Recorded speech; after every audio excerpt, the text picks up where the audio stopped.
প্রিয় দর্শক, আসসালামু আলাইকুম। দেশ ও দেশের বাইরে থেকে যারা আমাদের এই ভিডিওটি দেখছেন তাদের সকলকে জানাচ্ছি আন্তরিক শুভেচ্ছা ও অভিনন্দন।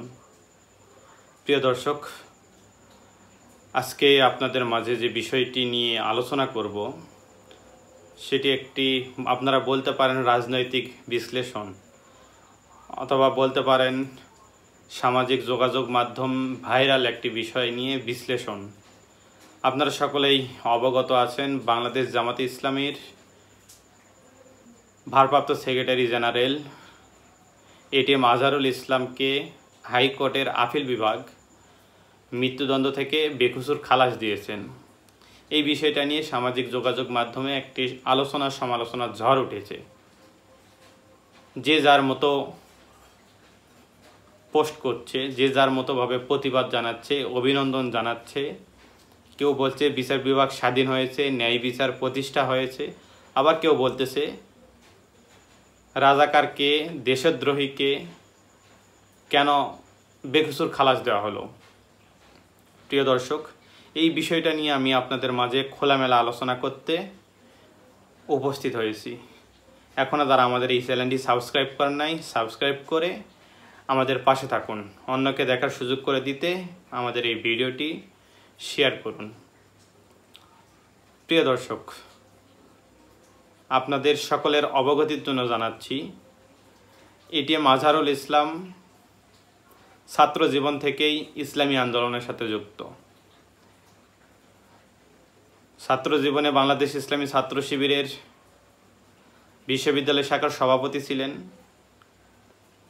তারপরে বাংলাদেশ জামাতে ইসলামীর সকল নেতাকর্মীরা সিনিয়র পর্যায়ে, যেমন অধ্যাপক গোলাম আজম, মাওলানা মতিউর রহমান নিজামী, আলিয়া হোসেন মোহাম্মদ মুজাহিদ, কামরুজ্জামান, কাদের মোল্লা, সকলকে যখন আওয়ামী সরকার, হাসিনার সরকার যুদ্ধ অপরাধী, মানবতা বিরোধী, ধর্ষকের তকমা লাগিয়ে গ্রেপ্তার করল, ঠিক তখনই এটিএম আজহারুল ইসলাম দুর্বার প্রতিরোধ গড়ে তুললেন। তার নেতৃত্বে দুর্বার আন্দোলন গড়ে তুললেন। এটি ছিল এটিএম আজহারুল ইসলামের জীবনের কাল। যখন তিনি এই আন্দোলনগুলো করছিলেন তখনই হাসিনার চক্ষুরস হয়ে ওঠে এটিএম আজহারুল ইসলাম। অতীতে যেমন দেলোয়ার হোসেন সাইদি, মতিউর রহমান নিজামী, কামরুজ্জামান, কাদের মোল্লা, আলিয়া হোসেন মোহাম্মদ মুজাহিদ, এদেরকে যুদ্ধ অপরাধীর ট্যাগ লাগিয়ে আটক করা হয়েছিল, ঠিক তখনই এটিএম আজহারুল ইসলামের প্রতিবাদ দেখে তার পিছনে হাসিনা বাহিনী অর্থাৎ গোয়েন্দা বাহিনী লেলিয়ে দেয়। এক পর্যায়ে এটিএম আজহারুল ইসলামকে মানবতা বিরোধী অপরাধের তকমা দিয়ে, ট্যাগ দিয়ে তাকে গ্রেপ্তার করা হলো। আদালতকে জিম্মি করে তাকে মৃত্যুদণ্ডের আদেশ দেওয়া হলো।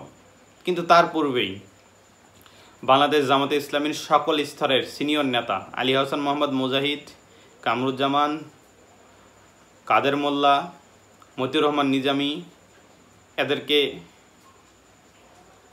ফাঁসির কষ্টে ঝুলিয়ে দেওয়া হয় বিনা বিচারে, নামমাত্র বিচার। আদালতকে জিম্মি করে তারা হাসিনার নির্দেশে তাদের ফাঁসির রায় কার্যকর করা হয় বিনা অপরাধে। ঠিক তেমনিভাবে আল্লামা দেলোয়ার হোসেন সাইদিকে অন্ধকার কুঠরিতে রাখা হয়। বাংলাদেশ জামাতে ইসলামীর সাবেক আমির অধ্যাপক গোলাম আজমকে রাখা হয়। স্বাভাবিকভাবেই তিনি মৃত্যুবরণ করেন কারা হাসপাতালে। এটিএম আজহারুল ইসলামকে নিয়ে, তার মুক্তির বিষয়টা নিয়ে সামাজিক যোগাযোগ মাধ্যমে আমাদের প্রবাসী সাংবাদিক, আমাদের বাংলার গর্ব দুইজন, ইলিয়াস হোসেন এবং পিনাকি ভট্টাচার্য, তারা তাদের ফেসবুক ভেরিফাই পেজে মুক্তির খবরটি দিয়ে বলছে, আলহামদুলিল্লাহ, আমাদের প্রিয় ভাই আজহারুল ইসলাম, এটিএম আজহারুল ইসলাম মুক্ত বাতাসে। বাংলাদেশ জামাতে ইসলামীর আমির শুকরিয়া আদায় করেছে, ন্যায় বিচার পেয়েছে বলে তারা দাবি করছে। আজকে সকালে আমরা দেখলাম এটিএম আজহারুল ইসলামকে গণসংবর্ধনা দেওয়ার জন্য বাংলাদেশ জামাতে ইসলামী একটি গণজাগরণ মঞ্চেই একটি সংবর্ধনার আয়োজন করলো। সেখানে এটিএম আজহারুল ইসলামও বললেন, আমি তো ফাঁসির কষ্টে যাওয়ার জন্য, ফাঁসির মঞ্চে যাওয়ার জন্য রেডি ছিলাম, কিন্তু আল্লাহ আমাকে হয়তো কবুল করে নাই। তিনি আরও বলেন যে মতিউর রহমান নিজামী তাকে বলেছিল যে বাংলাদেশের যে অবস্থা, শহীদ হওয়া ছাড়া জান্নাতে যাওয়ার কোনো পথ নেই। বিভিন্ন কথাগুলি তিনি বলছেন। তিনি এই কথাও বলেছেন যে তাকে ব্যভিচারে দীর্ঘদিন কারাগারে রাখা হয়েছিল, আল্লাহ তাআলা চেয়েছেন বলে তিনি আজ মুক্ত বাতাসে।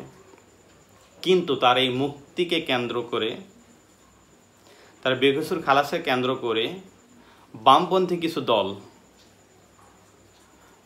কেন তাকে যুদ্ধ অপরাধীকে, মানবতা বিরোধী অপরাধে অভিযুক্ত দ্বন্দ্বপ্রাপ্ত আসামিকে বেকসুর খালাস দেওয়া হলো, এই নিয়ে প্রতিবাদ জানিয়ে বিক্ষোভ মিছিল করছিল। তাদের এই মিছিলে পরিকল্পিতভাবে হামলা করা হলো।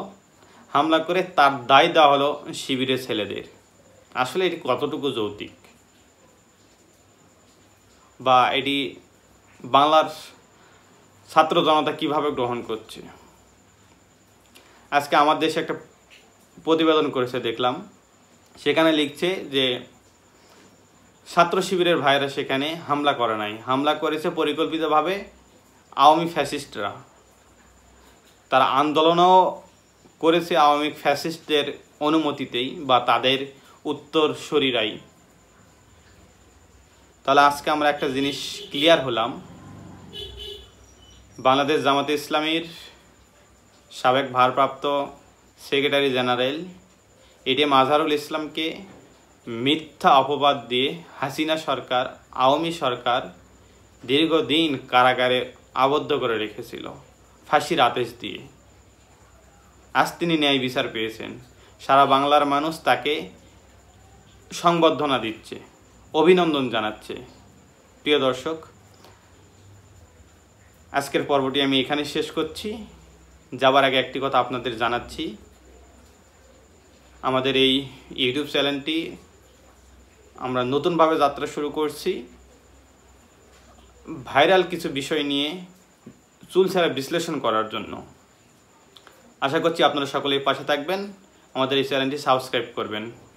পরবর্তী পর্ব দেখার আগ পর্যন্ত সকলেই ভালো থাকুন, সুস্থ থাকুন, সুন্দর থাকুন।